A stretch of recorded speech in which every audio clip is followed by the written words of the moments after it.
നോക്കണ്ടുണ്ണി, ഇത് ഞാൻ തന്നെയാണ്. ഇന്ന് ഞങ്ങളുടെ സ്കൂളിൽ ആനുവൽ ഡേ ആണ് കേട്ടോ. ഞങ്ങൾ ടീച്ചേഴ്സും കുട്ടികളും ഒരേപോലെ ആഘോഷിക്കുന്ന ഒരു പരിപാടിയാണ് കേട്ടോ ഈ ആനുവൽ ഡേ. പിന്നെ ചങ്ക് കൊളീഗ്സ് ഉണ്ടെങ്കിൽ വൈബ് വേറെ ലെവലാണ് കേട്ടോ. ഞങ്ങൾ ഒന്നിച്ച് ഭക്ഷണം കഴിക്കാൻ പോവാണ്. ലഞ്ച് അത് അടിപൊളിയായിരുന്നു. പിന്നെ എല്ലാവരുടെ കൂട്ടത്തിലുണ്ടായിരിക്കില്ല ഒരു സ്ലോ ഈറ്റർ, അങ്ങനെയുള്ള ഒരാളാണ് കേട്ടോ ഈ ഇരിക്കുന്നത് ഞങ്ങളുടെ ആശ ടീച്ചർ. സത്യം പറഞ്ഞാൽ എന്റെ സ്കൂൾ അത് എനിക്കൊരു കംഫർട്ട് സോൺ ആണ് കേട്ടോ. എന്നെ കംഫർട്ട് ആക്കണത് എന്റെ കൊളീഗ്സ്. എനിക്ക് കൊളീഗ്സ് എന്ന് വിളിക്കണേക്കാട്ടിലും ഇഷ്ടം അവരെനിക്ക് ശരിക്കും കൂടപ്പറപ്പുകളാണ്, എന്റെ നല്ല കൂട്ടുകാരാണ്. ഇതൊക്കെ കേൾക്കുമ്പോ അവർക്ക് തോന്നും ഇവിടെ എന്ത് തേങ്ങയാണ് ഈ പറഞ്ഞുകൊണ്ടിരിക്കണേന്ന്. പക്ഷെ സത്യമാണ് കേട്ടോ, നിങ്ങൾ എന്റെ മനസ്സിൽ അത് വലിയൊരു സ്ഥാനം തന്നെയാണ്. കണ്ടില്ലേ, ഇവരുടെ കൂടെ കൂടി കഴിഞ്ഞാൽ ഞാൻ ഭയങ്കര ഹാപ്പിയാണ്. ഞങ്ങളുടെ മെയിൻ എന്റർടൈനർ ഞങ്ങളുടെ സൗമ്യ ടീച്ചറാണ് കേട്ടോ. അത് പറയാതെ വയ്യ. നമുക്ക് കിട്ടിയ ടാസ്ക് എന്താ, നമ്മുടെ പിള്ളേരെ മേക്കപ്പ് ചെയ്തിട്ട് സ്റ്റേജിൽ കയറ്റണം. അതിനിടയ്ക്ക് ഒരു ഫൈനൽ റിഹേഴ്സലും കൂടി നമ്മൾ ചെയ്യുന്നുണ്ട് കേട്ടോ.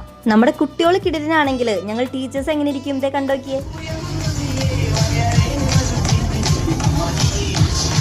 ഇത് കാണുന്ന ചിലർക്കെങ്കിലും തോന്നും എന്നാ പിന്നെ അവർക്ക് ഈ പണിക്ക് പോയാൽ പോരെയെന്ന്. പക്ഷെ ഞങ്ങൾ പഠിച്ച BEdലും TTസിലും ഇതൊക്കെ ഞങ്ങളെ പഠിപ്പിക്കുന്നുണ്ട്. അപ്പോൾ ഒരു ടീച്ചർ എന്ന് പറഞ്ഞാൽ മൾട്ടി ടാലന്റഡ് ആയിരിക്കണം, മൾട്ടി ടാസ്കുകൾ ഹാൻഡിൽ ചെയ്യാൻ കഴിയണം, കുട്ടികളുടെ മനസ്സറിഞ്ഞ് പ്രവർത്തിക്കുന്ന ഒരാളായിരിക്കണം.